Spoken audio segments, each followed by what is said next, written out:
नमस्कार सगळ्यांना, स्वागत आहे परत एकदा सर्वांचं स्टडी विथ गुरु या आपल्या एज्युकेशनल यूट्यूब चॅनलवरती.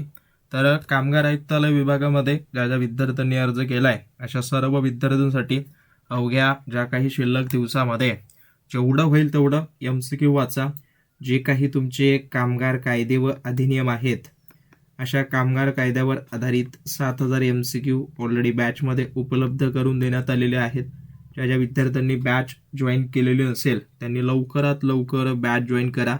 बॅचचं नाव आहे अर्जुन बॅच आणि ती बॅच तुम्हाला आपल्या ॲपवरती मिळून जाईल. ॲपचं नाव आहे स्टडी विथ गुरु आणि त्याची जी काही लिंक आहे ती तुम्हाला खाली आहे डिस्क्रिप्शनमध्ये. जर तिथून मिळत नसेल तर मला तुम्ही कॉन्टॅक्ट करू शकता. 76 20 17 43 96 हा माझा नंबर आहे. ओके, सो परीक्षा अगदी जवळ आहे, सो त्यालाच अनुसरून आज आपण एक कायद्यावर आधारित टॉप 50 प्रश्न या ठिकाणी पाहणार आहोत जे की परीक्षेमध्ये येऊ शकतात. ओके, तर पहा, पहिला प्रश्न काय म्हणतो की मजुरी संहिता 2019चा विस्तार खालीलपैकी कोणत्या क्षेत्रावर आहे? तर हा संपूर्ण भारतामध्ये लागू करण्यात आलेला हा कायदा आहे.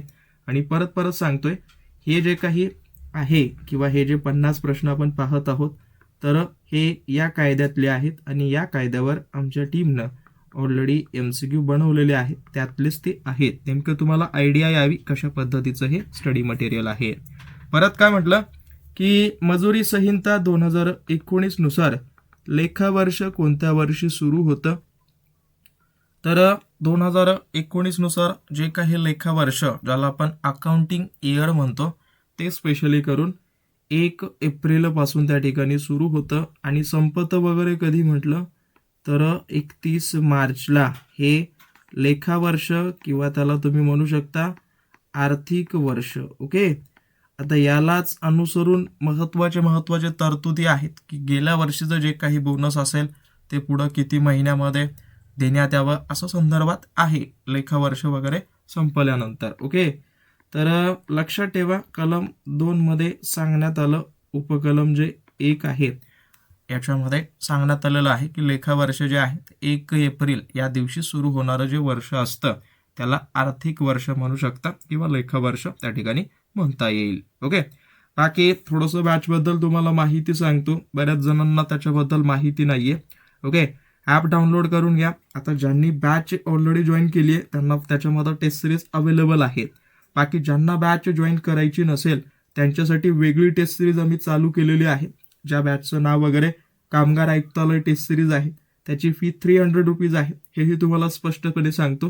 तिथला टेस्ट पास ऑफ करा. ओके, बाकी कामगार आयुक्तालय भरतीची ज्यांनी बॅच जॉईन करायची असेल त्या बॅचचं नाव आहे अर्जुन बॅच. ओके, थोडंसं नेटवर्क लोड खातोय, असू द्या. तर त्या बॅचमध्ये जे आहेत ते एक पद्धतीनं सर्व काही त्याच्यामध्ये दिलेलं आहे. सो एक वेळा चेकआउट वगैरे करून घ्या. ओके, त्याच्यामध्ये जे कायदे आहेत जवळपास 42 महत्त्वाच्या कायद्यावर MCQ 7,000 दिलेले आहेत. त्यानंतर टेस्ट सिरीज आहे, त्यासोबत नॉन टेक्निकलचे जे काही प्रश्न असतील ते सुद्धा दिलेले आहेत. ओके, वेळ न गमावता जॉईन करा. हा, असू द्या. परत पुढं काय म्हटलंय, रेल्वे, खाणी, तेल क्षेत्रे, प्रमुख बंदरे यांच्या संदर्भात मजुरी संहितेनुसार योग्य सरकार कोणतं असतं? म्हणजे साध्या सोप्या भाषेत बघायला गेलं तर जे काही रेल्वे प्रशासन, त्यासोबत देशातील ज्या काही खाणी आहेत, त्यासोबत तेल क्षेत्र आणि प्रमुख बंदरे यांच्या संदर्भात इथं जे काही काम करणारे मजूर आहेत, ओके, त्यासोबत मालक आहेत, तर यांच्यावर नियंत्रण ठेवणे, परत यांच्या हिताचे वेगवेगळे निर्णय घेणे कोणाकडे असतं? तर लक्षात ठेवा, हे सर्व कुणाकडं? केंद्र सरकारकडं या कायद्यानुसार अधिकार वगैरे देण्यात आलेले आहेत. ओके, लक्षपूर्वक काळजीपूर्वक नोट डाऊन करून घ्या. हे सर्व सेंट्रल गव्हर्नमेंटकडं जातं किंवा त्यांच्याकडं ते अधिकार आहेत कायदे वगैरे करण्यासंदर्भात. बाकी या कायद्याच्या व्याख्येमध्ये कर्मचारीमध्ये कुणाकुणाचा समावेश होत नाही म्हटलेलं आहे. तर लक्षात ठेवा, साध्या सोप्या भाषेत पाहायला गेलं तर या कायद्यानुसार याच्यामध्ये जे CRPF किंवा सशस्त्र दल असतं, ओके, हा, जे काही असतील दल, हां, तर याचे जे काही सदस्य असतील, कर्मचारी असतील, ओके, तर ते सर्व याच्यामध्ये समावेश होत नाहीत. लक्षात ठेवा, बाकी बघायला गेलं तर हे सर्व ॲज एक्सपेक्टेड जे प्रबंधकीय अधिकारी, लिपिकीय आणि पर्यवेक्षकीय काम करणारे जे काही असतील कामगार स्पेशली करून, ओके, देशसेवा करणारे याच्यामध्ये इन्क्लूड होत नाही असं म्हटलं तरी चालेल.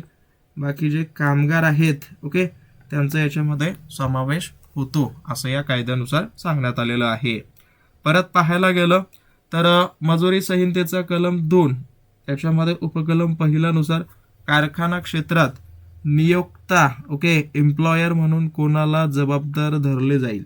तर साधा सोप्या भाषेत जो काही कारखान्याचा भोगवटदार किंवा व्यवस्थापक, ओके, असेल त्याला त्या ठिकाणी त्या कारखान्याचा नियोक्ता म्हणजेच तुम्ही म्हणू शकता ॲज एक्सपेक्टेड मालक, ओके, म्हणून त्याला याच्याकडे जबाबदार वगैरे ठरवलं जाईल हे तुम्ही म्हणू शकता. ओके, हा मुख्य नियोक्ता.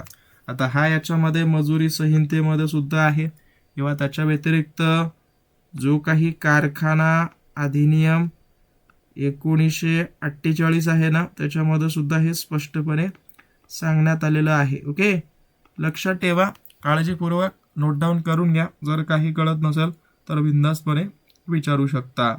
परत मजुरी संहिता 2019 नुसार मजुरी या संज्ञेत कोणत्या घटकाचा समावेश होतो. तर लक्षात ठेवा, जे काही त्याला मजुरी दिली जाते कामाच्या मोबदल्यात त्याच्यामध्ये कुठल्या कुठल्या घटकांचा समावेश होतो. तर त्याच्यामध्ये मूळ वेतन असतं, त्यासोबत DA असतं, त्यासोबत रिटेनिंग अलाउन्स, ओके, हे सर्व त्याच्यामध्ये येतात असं तुम्ही म्हणू शकता. बाकी या 3 गोष्टीचा समावेश याच्यामध्ये होतो. ओके, त्यासोबत जो काही लक्षात ठेवा, हे बघा, मजुरीमध्ये एक पद्धतीनं जे असेल जसं की त्याला तुम्ही म्हणता बोनस मजुरीमध्ये येत नाही.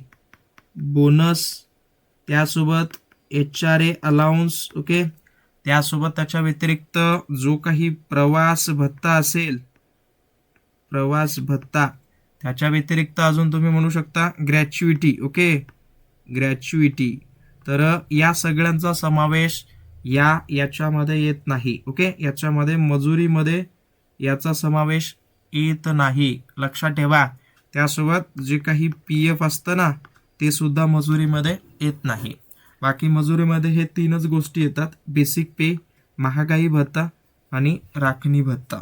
लक्षात ठेवा, साधे सोपे असतात पण तुम्हाला कळत नाही नेमकं काय वाचावं. ओके, असं डिटेलमध्ये जेवढे इम्पॉर्टंट असतील असे सर्व MCQ कायद्यानुसार काढून दिलेत. ओके, कायद्यानुसार, परत सांगतोय. त्याच्यामुळं शेवटच्या दिवसात हे जरी वाचलात तरी तुमचं बऱ्याच पद्धतीनं कव्हरअप वगैरे होऊन जाईल. ओके, जसं की थोडंसं इथं कंटेंट वगैरे काय लोड खात आहे, त्याच्यामुळं नेटवर्क इश्यू असेल बहुतेक, असू दे. बाकी तुम्हाला ऑलरेडी दिलेलं आहे डेमो, पाहून घ्या. वाटल्यास मला SMS करा, मी तुम्हाला लिंक शेअर करून देतो, तिथं आहे. परत इथं काय म्हटलंय, मजुरीच्या व्याख्येतील विशिष्ट तरतुदीनुसार वगळण्यात आलेले भत्ते, जसं की हे वाले सर्व HRA असो, बोनस असो, प्रवास असो, तर हे एकूण मोबदल्याच्या किती टक्क्यापेक्षा जास्त नसावे. म्हणजे साध्या सोप्या भाषेत बघायला गेलं तर 50% जास्त हे सर्व देता येत नाही. म्हणजेच एखाद्या व्यक्तीला 10,000 पगार असेल, ओके, त्याच्यामध्ये ॲज एक्सपेक्टेड तुम्ही त्याचं जे असेल वेतन म्हणू शकता. ओके, वेतन म्हणा अथवा मजुरी म्हणा, ही त्याची असेल, तर याच्यामध्ये जे काही त्याला ऑदर तुम्ही देणार असाल, HRA म्हणा, त्यासोबत त्याला देण्यात येणारं जे काही बोनस असेल, ते याचे 50% म्हणजे 5,000पेक्षा जास्त राहणार नाही, याच्यापेक्षा कमी असेल अशी तरतूद या कलमामध्ये त्या ठिकाणी करण्यात आलेली आहे. ओके, परत पुढं काय विचारलंय, एक पद्धतीनं समान काम किंवा समान स्वरूपाचं काम ठरवण्यासाठी खालीलपैकी कोणत्या बाबी निकष म्हणून वापरल्या जातात. तर साध्या सोप्या भाषेत बघायला गेलं तर तिथं त्याचंच एक पद्धतीनं काम करण्याची जी काही स्किल त्याच्याकडं आहे किंवा नाही, तो कष्ट करतोय का, त्यासोबत त्याला अनुभव आणि जबाबदारी या गोष्टीचा त्या ठिकाणी विचार केला जातो. ओके, स्त्री आहे पुरुष आहे असं भेदभाव त्या ठिकाणी केलं जात नाही. जर करत असेल तर त्याच्यावर योग्य ती कार्यवाही त्या ठिकाणी केली जाते.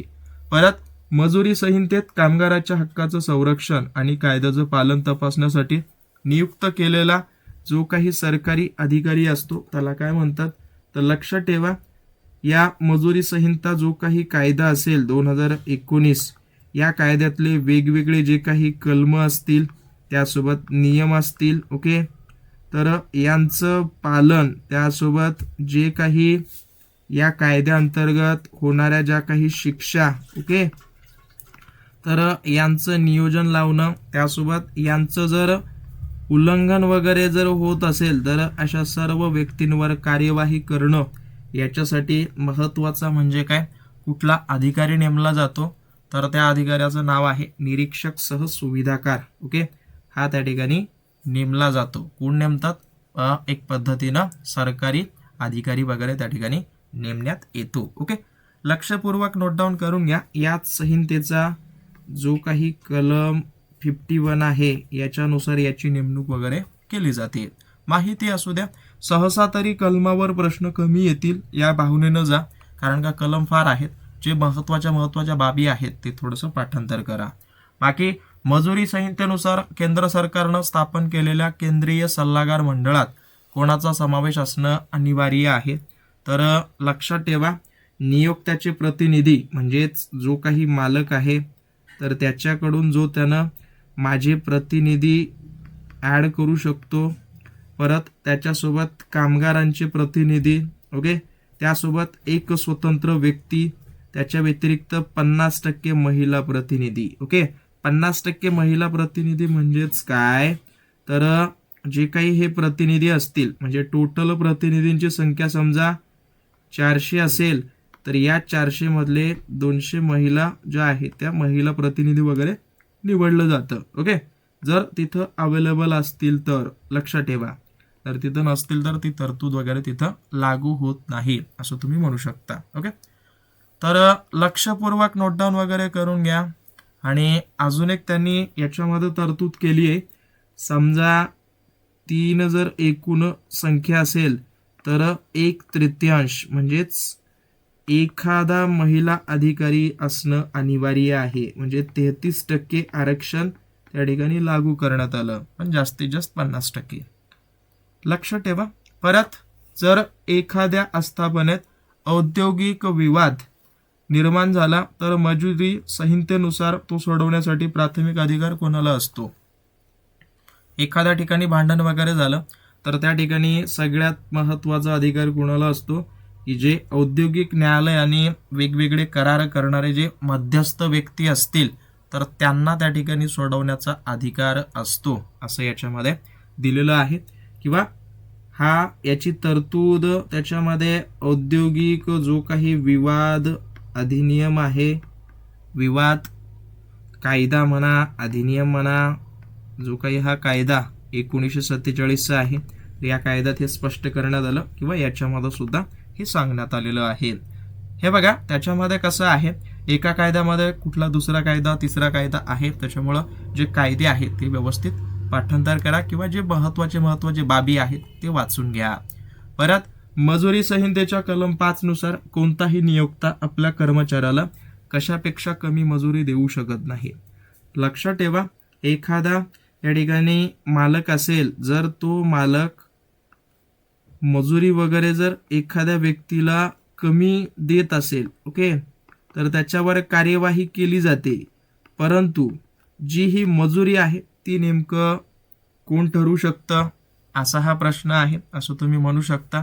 तर त्या कर्मचाऱ्याला तिथल्या राज्याच्या सरकारनं किंवा केंद्र सरकार असो राज्य सरकार असो तर त्या राज्य सरकारनं जी काही निश्चित केलेली मजुरी आहे त्याच्यापेक्षा तो कमी देऊ शकत नाही, ओके, तेवढी त्याला देणं बंधनकारक असतं. हे सर्व MCQ जो काही मजुरी संहिता नावाची PDF आहे ना त्यातलेच आहेत. ज्यांनी कोणी वाचली नसेल वाचून घ्या, त्यावर आधारित ऑलमोस्ट एक 200 ते 300 MCQ महत्त्वाचे काढून दिलेत. असो पाहूयात.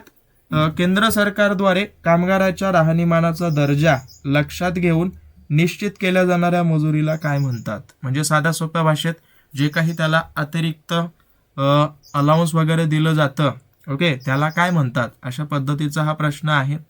तर त्याला जे आहे ते किमान मजला मजुरी या नावानं त्या ठिकाणी ओळखलं जातं. म्हणजेच जिथं तो राहतोय, ओके, ज्या ठिकाणी तो राहतोय त्या ठिकाणचं जे काही लिव्हिंग लेवल जे असतं, जसं की तुम्ही पुणेला वगैरे हायफाय सिटीमध्ये राहत असाल तर तिथं अलाउन्स जास्त असतं, मुंबईला वगैरे, ओके, त्या पद्धतीनं त्याला दिलं जातं. त्यालाच काय म्हणतात, किमान मजला मजुरी. म्हणजे ज्या ठिकाणी तो राहतोय त्याचं व्यवस्थित अवलोकन करून सरकार त्याला काय करतो, पेमेंट त्या ठिकाणी देत असतं. त्याच्यामध्ये ते अतिरिक्त बोनस, अतिरिक्त अलाउन्स वगैरे ऍड करतं. बाकी 25वा प्रश्न काय म्हणतो की मजुरी संहितेचा जो कलम 14 आहे तर त्याच्यानुसार एखाद्या कर्मचाऱ्यानं नियमित कामाच्या तासापेक्षा जास्त वेळ काम केलं तर त्याला सामान्य दराच्या किती पट मजुरी मिळणं आवश्यक आहे. तर एखादा व्यक्ती काम करत असेल, त्याला ऑलमोस्ट बघायला गेलं तर पर मंथ 24,000 जर पगार असेल तर साध्या सोप्या भाषेत त्याला दिवसाला 800 रुपये पडेल. आणि जर समजा संडेला त्याला सुट्टी असेल, ओके, आणि मालकानं सांगितलं की संडेला सुद्धा तुला ओव्हर टाईम करावं लागेल, तर यालाच या 800च्या ऐवजी त्याला किती मिळतील, 1600 रुपये देणं अनिवार्य आहे. या कलमामध्ये अशी तरतूद करण्यात आलेली आहे. सगळे काळजीपूर्वक लिहून घ्या, वाचून घ्या, पाठ करा. जे तुम्हाला योग्य वाटेल त्या पद्धतीनं अभ्यास करा. एवढंच की वारंवार वाचण्याची आवश्यकता पडू नये. एकदा वाचलात म्हणजे तो कायदा क्लिअर होईल अशा पद्धतीनं तुम्ही करा, वाचन करा. बाकी मजुरी संहितेचा जो कलम 17 आहे त्याच्यानुसार मानसिक वेतन घेणाऱ्या कर्मचाऱ्याला पुढील महिन्याच्या कोणत्या तारखेच्या आत मजुरी मिळणं आवश्यक आहे. आता या कायद्यांमध्ये सांगण्यात आलेलं आहे की पुढील महिन्याच्या 7 तारखेच्या आत मागील महिन्याचा जो काही पगार असेल, वेतन असेल, त्याला मिळणं आवश्यक असेल, महिन्याचं वेतन. आता ते कर्मचाऱ्याच्या संख्येवर वगैरे डिपेंडंट असेल. बाकी कर्मचाऱ्याच्या डिपेंडंट म्हणजे काय, 1000 पेक्षा जास्त, परत 5000 पेक्षा जास्त, असं ते आहेत तरतुदी, ते एक वेळा पाहून घ्या. याच्यामध्ये म्हटलंय 29वा मजुरी संहितेचा कलम 18 नुसार नियोक्ताद्वारे कर्मचाऱ्यांच्या मजुरीमधून वजा केला जाणारा जो काही सर्व कायदेशीर कपातीचे एकूण प्रमाण मजुरीच्या किती टक्केपेक्षा जास्त असू शकत नाही. म्हणजेच सोप्या भाषेत सांगायला गेलो तर एखादा मालक आहे, हा नियोक्ता म्हणा, तर त्याला समजा एखाद्या कर्मचाऱ्याची मजुरी जर कमी करायची असेल, जर तो काहीतरी वर्तन वगैरे नसेल किंवा तो व्यवस्थित काम करत नसेल, तर त्याला जे आहे ते त्याची जी ॲक्च्युअलमध्ये मजुरी आहे तर त्याच्या ॲक्च्युअल मजुरीपेक्षा 50% पेक्षा तो कमी त्या ठिकाणी करतो. 50% पेक्षा जास्त कपात त्या ठिकाणी करू शकत नाही. म्हणजे समजा त्याला दिवसाला 800 रुपये पेमेंट असेल, तो व्यवस्थित काम करत नसेल, त्याच्यामुळं किंवा कुठल्या तरी कायदेशीर कपात वगैरे असेल, ओके, तर या 800च्या ऐवजी तो फक्त आणि फक्त त्याला 400 रुपये कमी करू शकेल या पेमेंटमधून. 400 पेक्षा जास्त एकही रुपये कमी करता येत नाही. 401 रुपये कमी करू शकत नाही. याचेच 50% अशी ही तरतूद याच्यामध्ये देण्यात आलेली आहे. याच्यामध्ये परत 32वा प्रश्न म्हणतो की कलम 20 मध्ये जे विशेष तरतूद आहे, जसं की 10 किंवा त्याच्यापेक्षा जास्त कर्मचारी जर एखाद्या ठिकाणी असतील, काम करत असतील, तर त्यांना पूर्वसूचना न देता सामूहिकपणे कामावर येण्यास नकार दिला समजा, तर नियोजक किती दिवसापर्यंत अतिरिक्त वेतन कापू शकतो. म्हणजे सोप्या भाषेत एका ठिकाणी 10 जण काम करतात किंवा 10 पेक्षा अधिक जण काम करतात आणि यांना काहीच न सांगता, कुठलीही सूचना न देता त्यांना कामावरून काढून टाकलं, तर जो नियोक्ता असेल, ओके, जो काही नियोजक, तर तो किती दिवसापर्यंत अतिरिक्त जो वेतन आहे तो कापू शकतो. तर लक्षात ठेवा, एक पद्धतीनं त्याला जे आहे ते असे अधिकार आहेत की तो जो आहे तो जवळपास एक जास्तीत जास्त 8 दिवसाचं वेतन तो कापू शकतो. आलं का लक्षात? 8 दिवसानंतर ते कामावर येऊ देत अथवा नको, त्यांना 9व्या दिवसाचं वेतन त्यांना देणं आवश्यकच असतं, असं त्याच्यामध्ये दिलेलं आहे. हे सर्व काही महत्त्वाचे पॉईंट नोट डाऊन करून घ्या. प्रत्येक व्हिडिओत सांगत गेलोय की जेवढं होईल तेवढं बॅचमध्ये जे तुम्हाला MCQ दिलेले आहेत ते पाठ करा म्हणून. बऱ्याच जणांनी थेरी लेक्चर केले, चांगली गोष्ट आहे, थेरी केलात खरं, पण तेवढा कालावधी तुमच्याकडे शिल्लक नाहीये की थेरी तुम्ही वाचावं, त्यातले नोट्स काढावेत, समजून घ्यावं, खूप वेळ जाईल. त्याच्यामुळं जेवढं होईल तेवढं MCQ वाचा, जमलं तर टेस्ट सिरीज लावा. दोन्ही ऑप्शन हवे असतील तर अर्जुन नावाची बॅच आहे. फक्त टेस्ट सिरीज लावायची असेल तर वेगळी कामगार आयुक्तालयाची टेस्ट सिरीज बॅच आहे. सो दोन्हीपैकी जे तुम्हाला कम्फर्टेबल वाटेल ती तुम्ही जॉईन करू शकता. सगळी माहिती ॲपवरती आहे. परत 34वा प्रश्न म्हणतो की कलम 22 नुसार जर नियोजकानं, मॅनेजरनं कर्मचाऱ्याला गृहनिर्माण किंवा इतर सेवा पुरवल्या असतील तर त्यापोटी मजुरीमधून किती कपात करता येईल. साध्या सोप्या भाषेत जे काही गृहनिर्माण, ओके, गृहनिर्माण म्हणजेच म्हाडा नावाची संकल्पना तुम्हाला माहिती असेल. जे काही कामगार जिथं जातात तर त्या कामगारांना या म्हाडा अंतर्गत एक खोली वगैरे दिली जाते, ओके, जोपर्यंत तिथं कामावर असेल तोपर्यंत. तर ते जर ती खोली उपलब्ध करून देत असेल ऑलरेडी आणि त्याच्यासोबत इतर सेवा वगैरे पुरवत असेल, जसं की त्याला ने आण करणं, ओके, बस सेवा वगैरे पुरवणं, तर अशा सिच्युएशनमध्ये त्याची जी काही मजुरी असेल तर त्या मजुरीमधून स्पेशली करून त्या गृहनिर्माण आणि सेवेच्या मूल्यापेक्षा जास्त नसलेली रक्कम, ओके, जसं की त्याचं जे काही भाडं वगैरे असेल त्याला अनुरूप त्या पद्धतीनं तो काय करेल, त्याची कपात त्या ठिकाणी करू शकेल. परत म्हटलंय मजुरी संहितेनुसार खालीलपैकी कोणत्या कपातीला अधिकृत कपात मानलं जात नाही. अधिकृत म्हणजेच कायदेशीर कपात.